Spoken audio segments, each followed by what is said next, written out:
Hi, everyone. Thank you for tuning in to Work Culture Consultant again, the podcast. And today I'm very excited to have Danique Masingill on the show with us today. She's the president of Leashes of Valor. And we have been trying to do this for a while. She's been amazing in rescheduling and just everything like that. As we know, last year was a shit show, and we are here today to talk about everything and all of that. But please, Danique, can you expound on your business?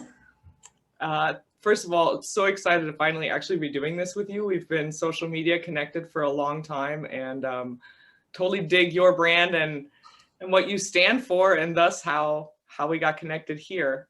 So yes, I'm the president and co-founder of Leashes of Valor. We are a veteran-founded nonprofit that provides custom-trained service dogs to veterans free of charge to the veteran. That's us in a nutshell. I love it. Every time I see y'all post pictures, I'm like, I love animals, so I'm always like. But it's more than just the animals. It's the fact, like you said, you're a veteran yourself from the Navy, and that's probably another reason we vibe. And the PTSD portion, I know, I have a horse, and there's a lot of like a equine therapy for PTSD and things like that. So I love, and with the dog aspect as well. I think you're doing really amazing things for people. So thank you, for that. But I'm loving. We just talked a little bit offline before this that your business is booming. It's growing. So yes, it's insane. For us, 2020 started really rough. I think for a lot of people, weren't sure where this was going when everything shut down. So we had a residential program where we actually had to graduate a veteran early. As the country started closing, we couldn't train in public places. So we had to tell this man, like, it looks like you might need to go home and take care of your own family.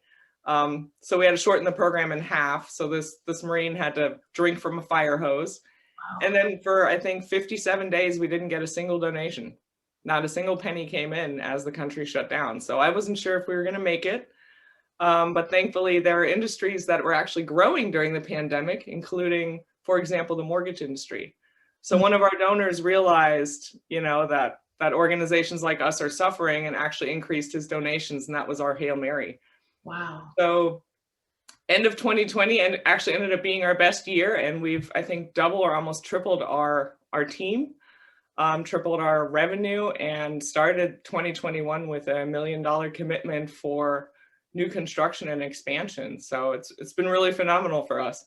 That's amazing. I got goosebumps. That's super exciting. I'm happy for that because, like we were saying, a lot of people went through it. I know even for my business, like when it hit, and of course I had started just a little bit before that, I was like, oh, great. Because, I was planning on using Las Vegas, the conventions, as like my segue into sales for myself, and all that went down. I was like, LinkedIn it is.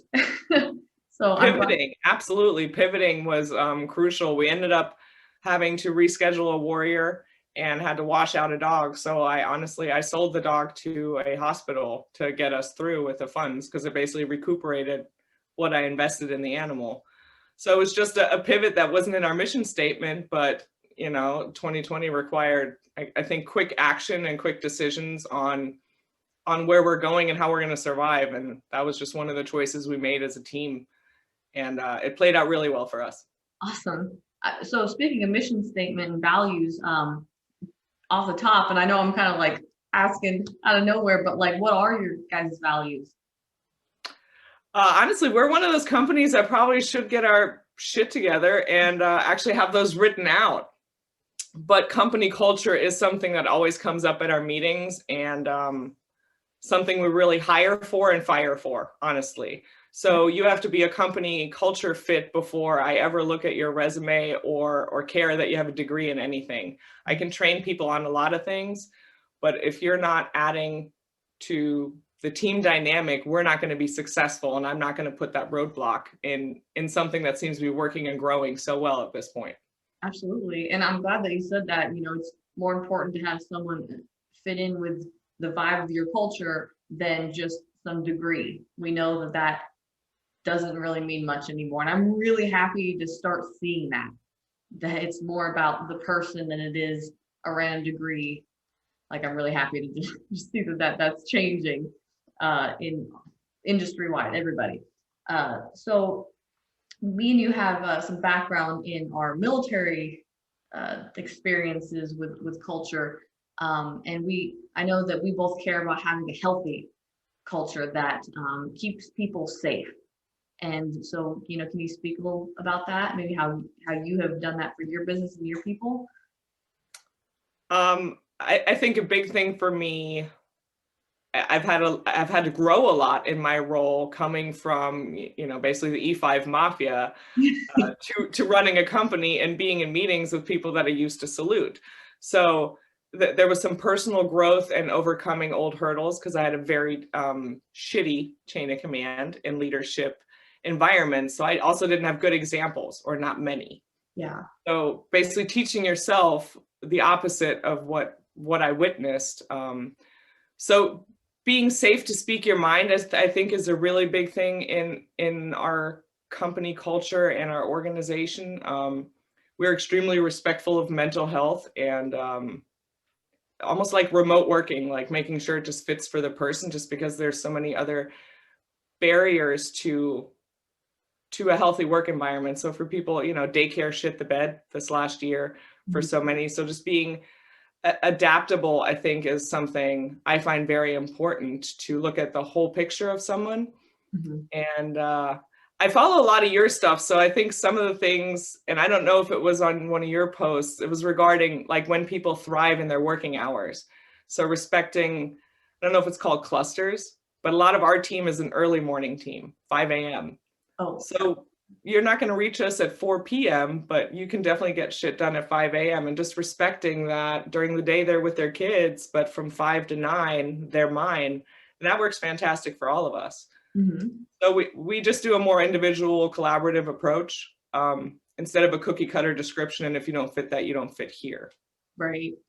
Yeah, because I have seen on LinkedIn and stuff, articles about, people try to dog on the fact, no pun intended there, that there are culture fit is not good, and clearly as a culture person, like I don't feel like that's true. I feel like you have to vibe with the culture. Like if it's super innovative and fast paced, a startup, you don't want someone who just retired from the military that's ready to just chill in that environment. It's not gonna be good for anybody. So I think culture fit is very important, and I'm glad that you make sure that, like I said, with the mental health, that you foster a culture of a safety in a sense, and safety, I'm sure with the dogs, like with the training and stuff, I'm sure there's a lot with that. Because can you speak to that? I mean, I don't want to. And I mean, you have a horse, so you know this. You probably don't get on a horse if you're in a really bad mood. The horse feels it. So I even have to respect if my trainer's having a bad day or has a medical appointment. It's not conducive for them to go train that day. So just accepting the fluidity of being constructive, and knowing that they're going to have to make that work in their own schedule, and respecting that, there's days where they just know it's not good for me to touch a dog. We're just going to watch movies and eat popcorn, and that's fine too. Because it affects the end product. So I need to just respect that they know how to give me, I don't need them to paint the entire crime scene. I just need the final product for court, kind of thing. Right. So whatever way you get that product, as long as it's quality, I don't need to know the details. Yeah, that there's definitely something to that. The energy that you put into something. And I know I'm like a spiritual hippy dippy person anyway, but like you said, animals can feel vibrations more than humans can. And if we're putting bad juju onto them, like they're gonna feel it, and they might pick up on it and like hold on to that. And people sleep on that too often with animals. Like you said, like if I feel anxious, I'm not going to get on my horse, because she picks up on my energy like crazy, and now she's anxious, because we've done this before. And I'm like, you know what? I'm just getting off before I get bucked off. I'm not doing this. And you have to, with your situation, read animals, but like people need to be better at reading people.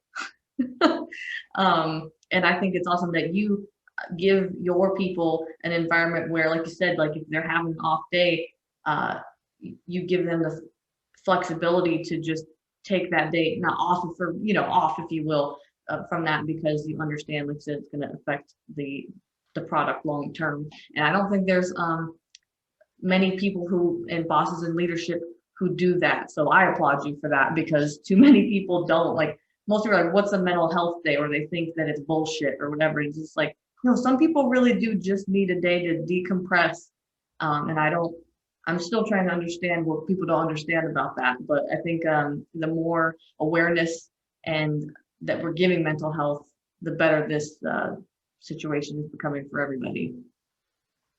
But so another thing that I wanted to touch on today is, we talked about the stuff that we've dealt with in leadership in the military and things like that. I don't know how to prevent people from doing the shit that they do in terms of disrespect and sexual harassment and things like that. And there's only so much you can do. But being a female in this environment, and now you're dealing with, getting funding because you're a nonprofit and stuff like that. Like, I wanted to ask, how's it been for you as an entrepreneur, trying to get funding? Like, have you dealt with a lot of, I don't want to say sexism, but like, I don't know, men who have money but treat you a certain way? Like, how's that worked for you, your experience? I mean, that's almost worthy of its own podcast episode. So it varies from, I've been told not to share any part of my story because it's not good for fundraising, because it paints the military in a negative light, because I'm a victim or survivor of blue on blue crime is what you would call it in a, politically correct term. Mm-hmm. So from completely being hushed about it to getting inappropriate offers, inappropriate DMs, even on LinkedIn, we all know that that's totally common nowadays. There's definitely less seed funding available for female-founded stuff. It's a lot harder to get appointments and meetings, such a thing as the Pence rule, where I can't get one-on-one meetings with a male-gendered person nowadays, is actually a real thing. And the fact that I'm not a combat veteran. So it to an extent is not necessarily a sexy fundraising story for everybody. So there is a certain restriction on funding for, people that survived assault or have any kind of other injuries that are non-combat related. So we kind of call it starving at the feast. We all say there's so many different veterans organizations out there. There's money for everybody. But when you actually look at the final distribution of funds and what's actually sexy and being supported, it definitely gets much narrower. So it's been somewhat impactful, but I can't complain because I've had phenomenal funders and supporters that have supported us and me specifically. So, it falls both ways. Right. And, I'm happy that, like, we both, I feel like, are on the same page, that we understand that, there are great people out there and crappy people out there, and we don't put everyone in the same box. And I bet that, your leadership skills, that trickles downward, to your people and the culture that you've cultivated, with Leashes of Valor, because you just keep grinding, throughout all this stuff. You just keep not stopping me. Right. And that's showing. You went from 4 employees to 12, and speaking of how fast that happened, how's that dynamic been? Has it been stressful? What's your take on expanding that quickly? Back to that culture hire. Mm-hmm. So we had some culture mishires, and that's ultimately what they ended up leaving the team for. And finally, we found replacements that completely fit in. So we're kind of doing the Mr. Potato Head theory. We're just doing plug and play. We have everybody we like, and then we just know what holes we still need to plug from a talent aspect that they didn't have. But I'd rather have a person that doesn't meet all of the needs, but can work, because we work with mental health, we work with warriors, we work with dogs, we work with donors. I need a multi-tool of a person that can be very adaptive in their emotional intelligence, for example, when you're talking about, somebody's story and how to represent that in marketing and being respectful. Mm-hmm. So it really just was a grind to find the right team. It didn't immediately happen. I had a few errors I had to learn, and I learned, and I think now we're slowly getting there, and growing healthily. Right? You know, don't we all? We gotta, you know, learn from somewhere. And like you said, you know, 2020 and just, you know, your business, everything, there's silver linings to everything. And even with the air quotes leadership that we've had in our past, it wasn't so great. A lot of our lessons of was what not to do. And there's huge lessons in that. It's like, I just don't, as long as I'm not like that, we're probably going in the right direction here. And a lot of people, you know, hold bad experiences as crutches, where I think that, you know, you definitely set the example of, instead of letting things hold you back, you take that and flip it to your advantage, as people should do, you know? But one of the last questions I like to ask all presidents and CEOs that I have on this show is, having a good work culture, what problem does that solve? Retention of talent, which saves you a ton of money. First of all, I just learned that retraining people and having a gap in the talent pool costs you a lot of money. So retaining people long term really is just, everything flows so smooth, and people don't leave a shitty culture. And that's exactly what I've always left. So I know what it feels like on the receiving end of shitty culture, and I think that's why I think retention is the biggest one. Yes, I mean, yes, to everyone listen. I mean, that's plugging my business. Retention. People, because it's so true. Like, I don't know why so many, they have this high attrition rates, and then they wonder why. And like, if you create a good work culture, they won't want to leave. And they're like, oh, well, you can have a good work culture and then have shitty managers. No. If you have a great work culture, the leadership within that good work culture is not going to allow for there to be bad managers that make everyone else leave. It might happen once, and then that person's going to either be remedied or removed.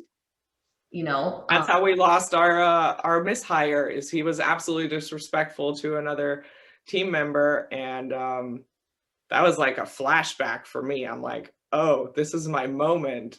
Hell no, do we act like that in this company? Mm-mm. Or no. So it was a profound experience for me to have to make that quick of a decision, but it was like absolutely green light. No, we're not doing this. We don't act like this moment for sure. Yeah, I mean, and kudos to you. There's so many people who do not make those hard decisions, and then they just let this bad apple fester and ruin an entire work culture because someone just doesn't want to make a freaking decision. You know, it's a hard decision. Yeah, it sucks firing people, but sometimes people just gotta go. It's absolutely sucks every time. And I know it looks bad every time you have to lose a person on, you know, like I was worried about, oh, how does it look that we're not retaining this person? But what's worse, that I look like I tolerate that kind of behavior in my company? Like, right. I lived that life. That is a big no. Yeah. I mean, and that's like your personal values, your company values, like you said, it all goes together. So yeah. I hope everyone is listening real good. But thank you so much again for being on the show with me. And everyone, check her out on LinkedIn. I'll put some plugs in the bio, and we will talk soon. Love it. This was awesome. Thank you so much for having me.